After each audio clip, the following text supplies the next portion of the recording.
Hi, how you doing? Aaron here. Today we're going to be replacing the thermostat on a Nissan Xterra. If you have a Nissan Frontier Pathfinder, this procedure is the same exact. So years 2005 through 2000 and current, which is 18.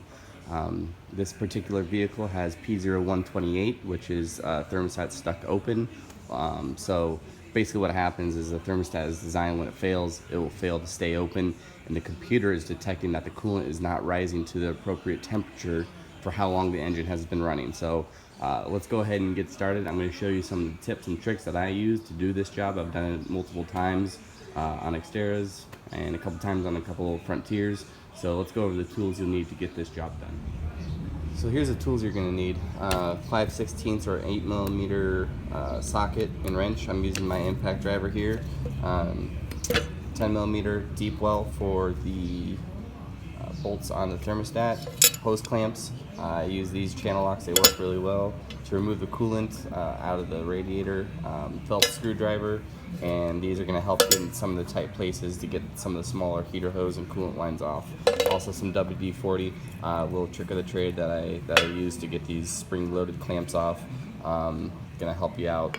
Definitely worth getting there. So let's get the job started. Alright, so first step that we're going to need to do is remove the hose clamp here, remove a hose clamp here with your 8mm 5/16 wrench, 10mm bolt here, there, and remove this hose.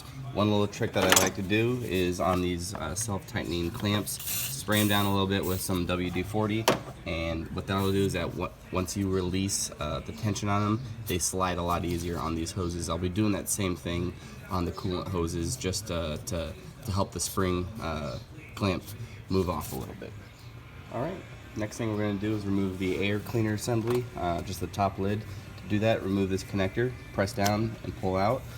Grab some needle nose pliers and crimp this, and then what that will do is it'll allow your wiring harness to come off. Two clips there, one clip there, and it's free to come off. That's just going to help us gain a little more access down to our thermostat, which is right down there. Alright, now the next step, really important, to have your vehicle completely cold, absolutely no heat in the cooling system at all. Make sure that everything is cold to the touch. The vehicle's been sitting for a while and there is no pressure within the cooling system, so just be very careful. Remove your cap to your coolant bottle, place it aside, and now we can start taking off the hoses down by the thermostat. So if you look right here, here's your lower radiator hose, and your lower radiator hose and this coolant hose right here go right into the thermostat. Alright, next step, you're going to need your 10mm wrench or 10mm socket, and underneath this bracket is a 10mm bolt. I can't really see it too good, but it's down there. You're going to remove this clamp right here, and that clamp, what that's going to do is it's going to allow these coolant hoses to slide back, and so we can gain further access to our radiator hose and another coolant hose that's on the thermostat. Now we're going to remove the coolant from the cooling system from the bottom of the radiator, and what we're going to do is remove this engine shield bracket right here. Some vehicles have these, some vehicles don't. This one happens to be plastic. I've actually seen metal ones. There's about 5 10mm bolts that hold on this skid plate. So go ahead and I think there's 3 in the front, 2 in the back. Get your 10mm wrench and remove these bolts to gain access to the bottom of the radiator. Alright, so here we are at the bottom of the radiator. Now that you have your skid plate removed, you're going to see a plug on the passenger side. Go ahead and get yourself a Phillips screwdriver and remove this plug, and that'll allow your coolant to come out of the vehicle. Alright, once your coolant is completely drained out, you can go ahead and remove these 2 hoses. There are 2 hose clamps that hold on these hoses from on the metal pipe. Go ahead and remove that and swing this hose assembly to the passenger side out of the way to gain further access to the thermostat. Now that the lower radiator hose is off, we're free to remove the 3 bolts on our thermostat. There's one up top, one to the side, and one on the bottom. Those need to be removed with your 10mm socket. You can use a little extension if needed, but go ahead and pull those off and take off your thermostat at this time. So there it is. What I like to do now is just compare the 2 thermostats, make sure they are the same, which they are, and then what you can do is you can swap your coolant hoses to your new thermostat. And one little thing I like to do is reverse the clamp so the ears and the clamp are on the top of the thermostat. That makes it removing it a lot easier next time, if there is a next time. And definitely don't forget about your new gasket. This gasket is not reusable, even though it looks like it. It's not. Wasn't leaking, so that's good, but go ahead and pick yourself up a new thermostat gasket as well. Alright, so the new thermostat is in. When you're putting your bolts in, don't tighten them down too tight. Remember, the block of this engine is aluminum, the bolts are steel, so it's very easy to strip those out.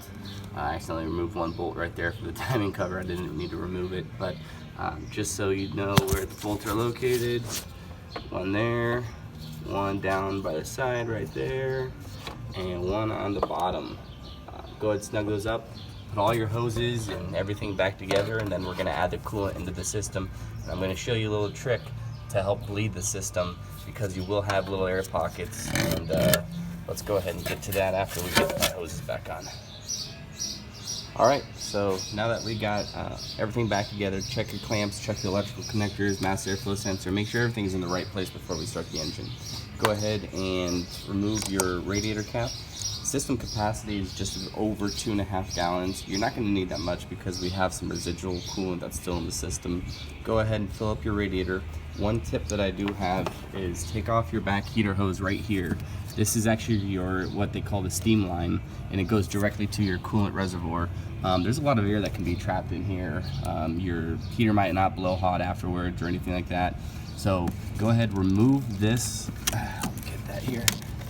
Remove this coolant line, and what you're going to see is when you're adding coolant will start to come out of this orifice right here. That's good. That means that all of our air is coming out. So go ahead and put it back on once you put the coolant in. Start your engine and have your blower on, and make sure your vehicle is coming up to operating temperature. And when it does, your coolant, your heater will need to be hot as well. Go ahead, fill to your minimum and maximum line down here. You can actually go up a little bit more. I've overfilled these coolant reservoirs before without any issues. So I'm going to go ahead and do this now and make sure I have no leaks as well.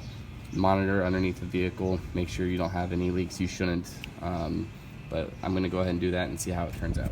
Alright, looks like we got success. I have hot air, vehicle's up to temperature, no leaks.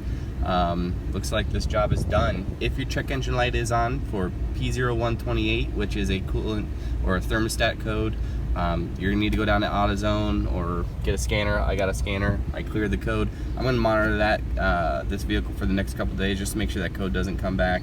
Pretty sure it was a bad thermostat. Pretty common on these Nissan vehicles and other makes. When they fail open, and you'll get that check engine light coming on. So if this video has helped you out, please like and subscribe. I hope it has. If you do the job or the bleeding procedure in a different way, let me know. Let me know in the comment section. Let's start a conversation. I'm always up for learning new things. So I'll check you guys next time. Hope you enjoy the video again, and take care.